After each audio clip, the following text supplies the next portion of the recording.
दोस्तों, इस वीडियो में आपको भारतीय चित्रकला की प्रमुख शैलियों के बारे में पढ़ने को मिलेगा, जो कि बहुत इम्पोर्टेंट है। यानी उत्तर मध्यकालीन भारत की 3 प्रमुख चित्र शैलियाँ हैं, जैसे पाल शैली, जैन शैली, अपभ्रंश शैली। इनका काल विभाजन 900 से 1550 ईस्वी को माना जाता है। तो इनके बारे में विधिवत पढ़ेंगे। तो सबसे पहले हम पाल शैली के बारे में देखेंगे। पाल शैली क्या है, इसका क्या महत्व है, सारी डिटेल्स इस वीडियो में देखेंगे। तो इसमें पाल शैली का विकास जो हुआ, पाल शैली का विकास 9वीं शताब्दी में धर्मपाल तथा देवपाल के शासनकाल में हुआ था। यहाँ पूछा जाता है कि पाल शैली का विकास कब हुआ, तो 9वीं शताब्दी में हुआ था और किसके अंतर्गत, धर्मपाल तथा देवपाल के अंतर्गत हुआ था। पाल शैली का प्रमुख आधार बौद्ध कथाएं, ध्यान दीजिएगा, पाल शैली का प्रमुख आधार बौद्ध कथाएं या जातक कथाएं, यानी बुद्ध धर्म के पूर्व जन्म, बौद्ध के पूर्व जन्म की कथा के, जिसे हम जातक कथाएं कहते हैं, तो कहा जाता है। तो उसके बारे में यहाँ पे जो प्रमुख आधार है वो है, जो कि ताल पत्र पर, ताड़ पत्र लिखा है, यहाँ पे मिसप्रिंटिंग हो गई है, ताड़ पत्र पर अंकित किए गए हैं।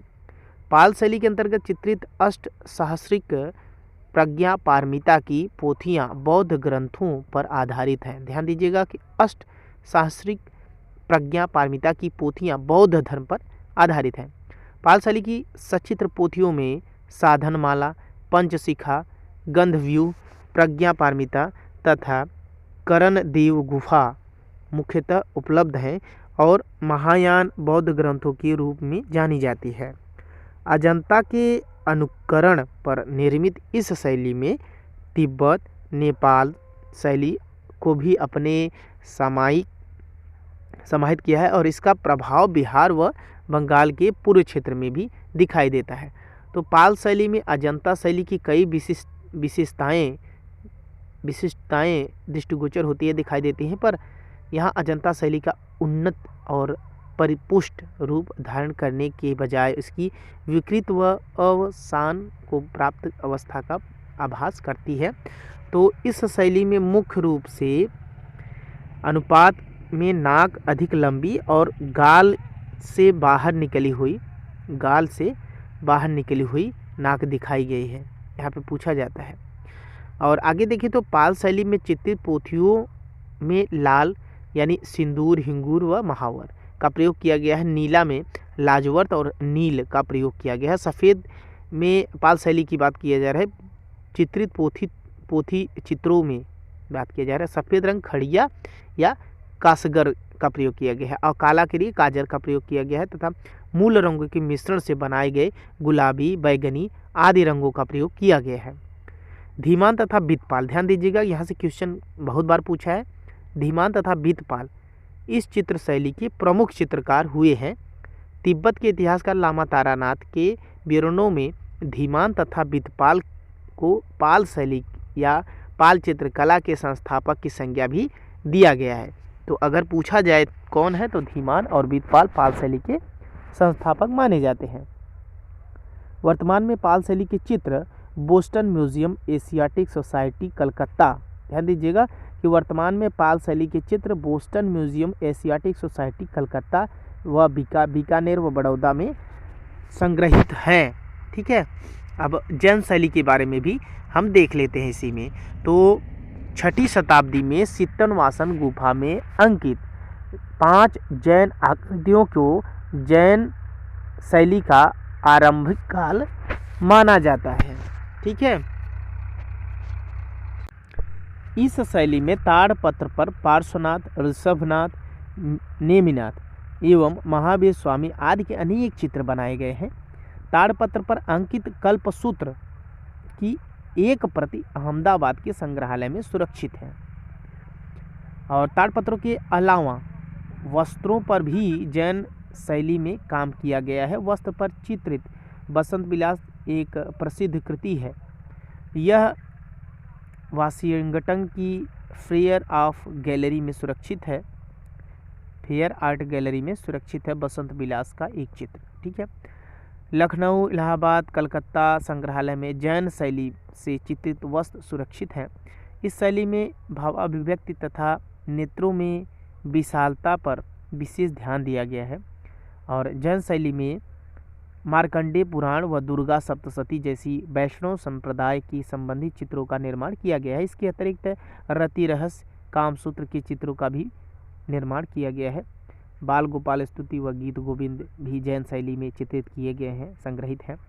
और 11वीं शताब्दी से 15वीं शताब्दी के मध्य पश्चिम भारत में रचित सचित्र ग्रंथों का विषय हालांकि जैनंतर भी था वो, पर इन जैन ग्रंथों पर मुख्य रूप विषय जो थे वो जैन धर्म से संबंधित होने के कारण इसमें प्रयुक्त चित्र शैली का नाम जैन शैली रखा गया था। ठीक है, तो जैन शैली अपभ्रंश शैली का विशिष्ट अंग है। ध्यान दीजिएगा कि जैन शैली जो है वो अपभ्रंश शैली का विशिष्ट अंग है। तो इसी समय हम पाल शैली देखिए, जैन शैली देखिए, अब अपभ्रंश शैली भी थोड़ा सा देख लेते हैं। ठीक है, तो 8वीं शताब्दी में इस शैली का आरंभ काल माना जाता है जैन अपभ्रंश शैली का, और 16वीं सदी तक विजयनगर और बीजापुर के राजाओं द्वारा का संरक्षण प्राप्त रहा। इस शैली में प्राचीन शैली की विकृत मात्र रह गई है और इस शैली की अपनी मूल विशेषताओं को खो दिया है। अपभ्रंश शैली यानी अपभ्रंश का मतलब ही है टूटी मुटी टेढ़ी मेढ़ी। अपूर्व विकसित कला परंपरा में अपभ्रंशशील होने के कारण अपभ्रंश शैली के रूप में नामित की गई थी। इस शैली के चित्रों का निर्माण ताड़पत्र, कपड़े तथा कागज पर हुआ है और इस शैली के चित्रों में बड़ी लंबी आंखें और स्त्रियों की आंखों से कान तक गई काजल की रेखा चित्रित है। चित्रों में छाती अप्राकृतिक रूप से उभरी हुई है और पशु पक्षियों का अंकन कागज के खिलौनों या कपड़े के गुड्डे जैसे प्रतीत होते हैं। अपभ्रंश शैली के चित्रों में काफ़ी भड़कीले या चमकदार उष्ण रंगों का प्रयोग किया गया है और उसमें सुनहरे रंग की अधिकता है। पृष्ठभूमि में अधिकांश लाल रंग का सपाट हुआ है और सबसे प्राचीन चित्रित कृति ताड़पत्र पर लिखित निशिथ चूर्णी नामक पांडुलिपि है। इस शैली के प्रमुख केंद्र गुजरात के अतिरिक्त मांडू और जौनपुर थे। इस शैली के पृष्ठभूमि आकृतियों के ऊपर चढ़ जाती है और वर्तना, क्षय, वृद्धि आदि का ध्यान नहीं रखा गया है। प्राकृतिक दृश्यों की कमी होने से स्वाभाविकता नष्ट हो गई है। आकृतियों का निर्माण रूढ़ या परंपरागत आधारित होने के कारण निर्जीव व भद्दे प्रतीत होते हैं। मिला जुला के अपभ्रंश का मतलब है कि टूटा मूटा टेढ़ा मेढ़ा ये इसमें कलाकारी की गई है। और सबसे ज़्यादा इम्पोर्टेंट है कि 8वीं शताब्दी में इसका प्रारंभ हुआ और 16वीं शताब्दी तक विजयनगर और बीजापुर के राजाओं द्वारा संरक्षण प्राप्त हुआ था। और इस शैली में चित्रों का जो निर्माण हुआ ताड़पत्र और कपड़े कागज़ पर किया गया। तो कुछ चीज़ें जो है यहाँ पे इम्पॉर्टेंट है, जैसे पशु पक्षियों का अंकन कागज़ के खिलौने या कपड़े के गुड्डे जैसे प्रतीत होते हैं। ठीक है, तो ये सब पूछता है। और सबसे प्राचीन चित्रित कृति ताड़पत्र पर लिखित जो है वो निशिथ चूर्णी नामक पांडुलिपि है। तो ये सब यहाँ से क्वेश्चन बनते हैं, बहुत इंपॉर्टेंट क्वेश्चन है। और एक क्वेश्चन और बहुत इंपॉर्टेंट है कि इस शैली के प्रमुख केंद्र जो हैं गुजरात के अतिरिक्त मांडू और जौनपुर भी हैं अपभ्रंश शैली के। ठीक है, तो मिला जुला के इतना यहाँ से क्वेश्चन बनेगा। और ये वीडियो अगर अच्छा लगा हो आपको तो लाइक करके अपने दोस्तों तक शेयर करें और मेरे आर्ट ज्ञान कला चैनल को सब्सक्राइब करें। और आर्ट ज्ञान कला नाम से आप फेसबुक पेज डालेंगे तो वहाँ पे हमारा पेज मिलेगा, उसको भी फॉलो करिए।